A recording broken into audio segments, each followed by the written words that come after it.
Friends, सूरज भाई teach के YouTube channel में आपका स्वागत है। दोस्तों, हमने लास्ट वीडियो में डिस्कस किया था प्रश्नावली 1.1 का क्वेश्चन नंबर फर्स्ट, सेकंड और थर्ड क्वेश्चन।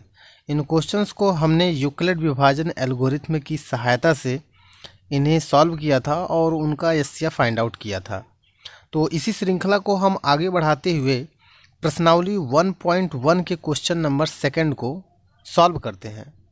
तो देखिए सेकंड क्वेश्चन क्या कह रहा है कि दर्शाइए कि कोई भी धनात्मक विषम पूर्णांक 6q+1 या 6q+3 या 6q+5 के रूप का होता है जहां q कोई पूर्णांक है। मैं आपको बताता चलूं कि सबसे पहले आपको धनात्मक विषम पूर्णांक और धनात्मक सम पूर्णांक संख्याएं क्या होती हैं उन संख्याओं के बारे में जानना चाहिए। तो आइए हम आपको बताते हैं कि धनात्मक विषम पूर्णांक संख्याएं क्या होती हैं और धनात्मक सम पूर्णांक संख्याएं क्या होती हैं। तो देखिए, आप पढ़े होंगे कि 1, 2, 3, 4, 5, 6, 7, 8 ... ऐसे इनफाइनाइट तक आप पढ़े होंगे।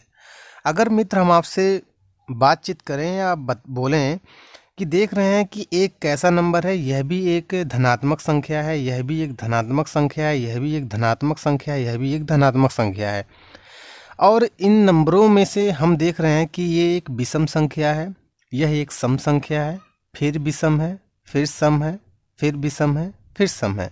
तो आप देख रहे हैं कि ये जो आपको 1 दिख रहा है, 3 दिख रहा है और 5 दिख रहा है और 7 दिख रहा है, ये जो 1, 3, 5, 7 ये संख्याएं जो आपको दिख रही हैं, ये संख्याएं परस्पर क्या हैं? ये धनात्मक सबसे पहले हैं, ये धनात्मक हैं। और ये धनात्मक के साथ साथ देखिए सब टोटल धनात्मक ही हैं, लेकिन 1, 3, 5, 7 जो होता है ये विषम संख्या है, विषम संख्या है। तो मित्र हम इन्हीं संख्याओं को धनात्मक विषम पूर्णांक संख्याएं कहते हैं, पूर्णांक संख्याएं कहते हैं। समझ में आया?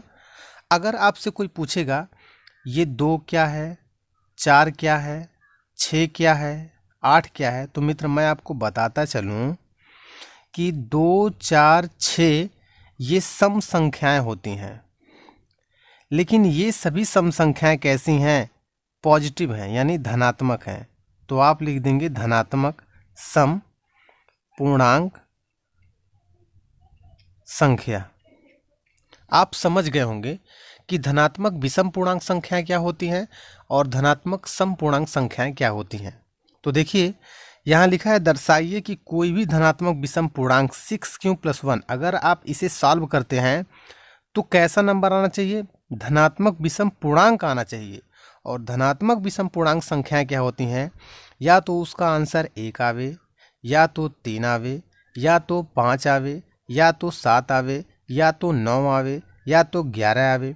मतलब ऐसी ही संख्याएं अगर इन्हें सॉल्व कर करके आपका आंसर आता है, इसका मतलब क्या क्वेश्चन सही लगा है। तो आइए देखते हैं क्वेश्चंस को कैसे आप सॉल्व करेंगे। तो देखिए कोई भी धनात्मक विषम पूर्णांक की बात कर रहा है, आपको पता ना है कि कौन सी धनात्मक विषम पूर्णांक संख्या है, तो मैं एडवाइज आपको दूंगा कि सबसे पहले आप मानेंगे कि माना कि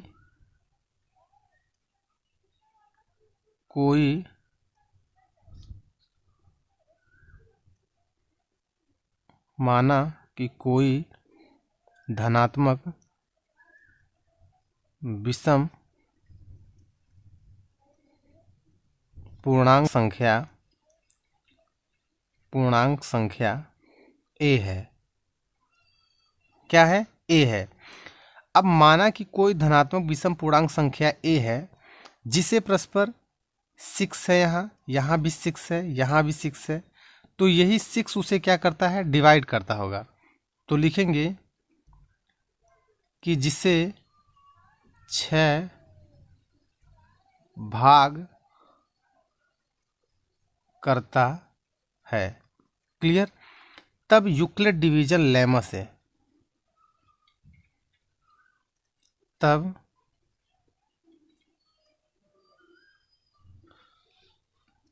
देखिए यूक्लिड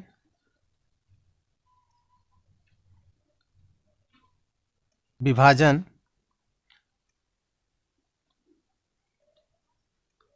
प्रमेयिका द्वारा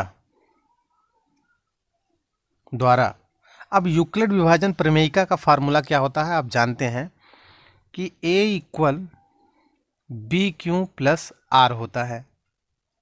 तो देखिए यहाँ आपका A जो है ये कोई धनात्मक विषम पूर्णांक संख्या है, तो A है तो A तो रहेगा ही रहेगा इक्वल। अब B क्या है, B है कि ये 6 जो है 6 इसे डिवाइड करता है तो B इसका भाजक हुआ, तो B के स्थान पे हो जाएगा 6। Q कोई पूर्णांक है तो Q जैसा वैसा रहेगा, और ये प्लस पर R है तो R हो जाएगा। ये आपका समीकरण नंबर 1। अब देखिए क्वेश्चंस में आप देख रहे हैं कि यहाँ आपको शेषफल क्या चाहिए, 1 चाहिए, तो हमें 1 की ज़रूरत है। तो हम कह रहे हैं कि अगर किसी भी संख्या को 6 से भाग किया जाता है, तो मेरा लास्ट वीडियो अगर आप देखे होंगे तो आपको पता चलेगा कि अगर ये 6 भाजक है, तो अगर 6 भाजक है तो इसके शेष आ सकते हैं 0, 1, 2, 3, 4 और 5 आ सकते हैं। मित्र अगर इसके भाजक परस्पर 6 यानी 6 है तो इसका शेषफल 0, 1, 2, 3, 4, 5 हो सकते हैं। तो मुझे यहाँ शेष की आवश्यकता है 1, क्योंकि प्रश्न में दिया है कि शेष कितना है, 1 है। तो इसीलिए हम यहाँ लिखेंगे कि समीकरण 1 में R बराबर मतलब रिमाइंडर या शेष बराबर 1 रखने पर तो हमने अब क्या किया कि शेष के जगह पे हमें अब 1 रखना है। तो देखिए ये A है तो A हो गया इक्वल, ये 6 है तो 6 हो जाएगा, ये Q है तो Q हो सकता है। अब प्लस R के जगह पे अब क्या रखना है, 1 रखना है। और जहाँ Q क्या है, कोई पूर्णांक संख्या है, ये 0 हो सकती है, 1 हो सकती है, 2 हो सकती है, 3 हो सकती है, 4, 5 डॉट डॉट डॉट ये नंबर हो सकते हैं।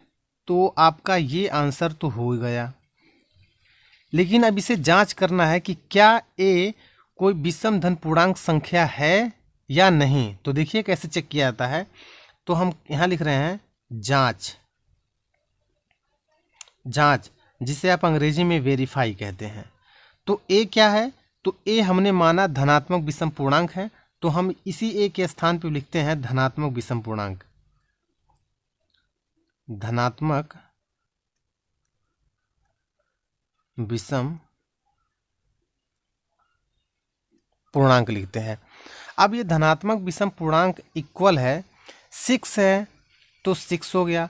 अब क्यों ये है, क्यों क्या है, तो क्यों 0 हो सकता है, 1 हो सकता है, 2 हो सकता है, 3, 4, 5। तो मैं आप जो चाहिए इसमें से सिलेक्ट कर सकते हैं। तो मैं 1 सेलेक्ट करता हूँ। तो क्यों के स्थान पे हम रखते हैं क्या मित्र, ये ही 1 रखते हैं, और ये +1 है तो +1 हो गया। अगर हम सॉल्व करते हैं तो ये धनात्मक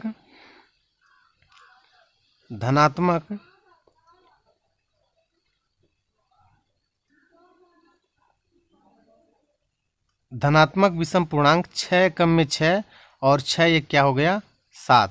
तो आप देख रहे हैं कि हमने जो क्वेश्चंस को सॉल्व किया वो A का मान जो है ये धनात्मक विषम पूर्णांक आया।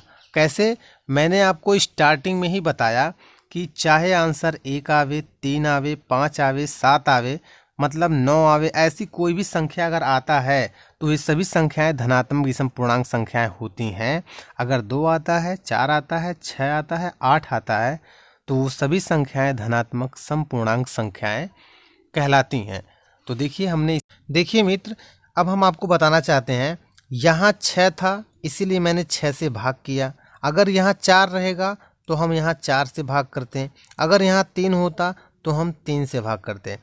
तो अगर कोई भी संख्या मानने के लिए कहता है, देखिए कोई भी धनात्मक विषम पूर्णांक, तो सबसे पहले उसे आप मानिए कि माना कि कोई धनात्मक विषम पूर्णांक संख्या ए है जिसे यहाँ जो भी नंबर देगा उसी से हम क्या करेंगे, भाग करेंगे। अगर यहाँ 6 है तो हमने 6 से भाग कर दिया है, अगर यहाँ 4 होता तो हम 4 से भाग कर देते, अगर 3 होता तो 3 से भाग कर देते। बस वही प्रोसेस हमने किया है।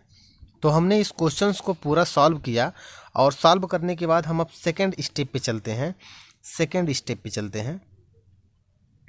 तो सेकंड स्टेप में मुझे क्या सॉल्व करना है कि मुझे सॉल्व करना है 6q+3 लेके आना है। अब ये 6q+3 कैसे आएगा, तो देखिए अब ये समीकरण जो दिया गया है, इसी समीकरण में समीकरण 1 में देखिए समीकरण यहाँ 1 दिया गया है, इसी समीकरण 1 में हम क्या करेंगे, r बराबर, यानी समीकरण 3 में मुझे r बराबर अब क्या चाहिए, अब की r बराबर मुझे 3 चाहिए। तो हम समीकरण 1 में r = 3 रखने पर अब हम r बराबर 3 रखते हैं तो समीकरण आपका एक कहाँ है, यहाँ है। तो ये है a = 6q+, अभी तक हमें r की आवश्यकता 1 थी तो हमने 1 लिखा था। अब की बार हमें r की आवश्यकता कितनी है, 3 है, तो हम यहाँ रखेंगे 3। ये आपका आ गया आंसर। अब आप जांच कर लीजिए क्या a कोई धनात्मक विषम पूर्णांक संख्या है कि नहीं। तो देखिए हम इसे जांच कर रहे हैं, यहाँ हम लिख रहे हैं कि जांच। अगर हम जांच कर रहे हैं तो a क्या है, कोई धनात्मक विषम पूर्णांक है, लिखेंगे a क्या है, कोई धनात्मक विषम पूर्णांक है। तो इसका इक्वल हो गया, ये 6 है तो 6। अब क्यों, क्या क्यों का मान कुछ भी हो सकता है, 0 हो सकता है, 1 2 3 4 5 एंड सो ऑन, कुछ भी हो सकते हैं। तो हम इसी क्यू के स्थान पर 1 रखते हैं और प्लस है तो प्लस, 3 है तो हम 3 रखेंगे। तो देखिए धनात्मक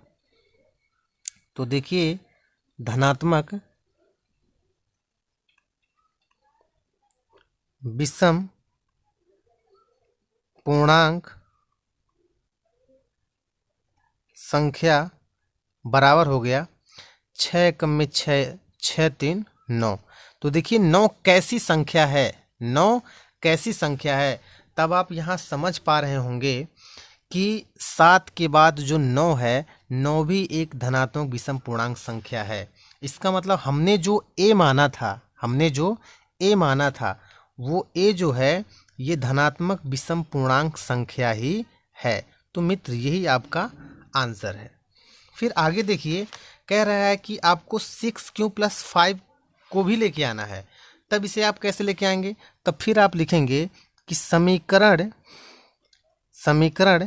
1 में शेष के जगह पे मुझे क्या चाहिए, 5। तो इसीलिए हम r बराबर 5 रखने पर, तो देखिए मुझे 1 की आवश्यकता थी तो हमने r बराबर 1 रखा। देखिए हमें 1 की आवश्यकता थी तो हमने r बराबर 1 रखा।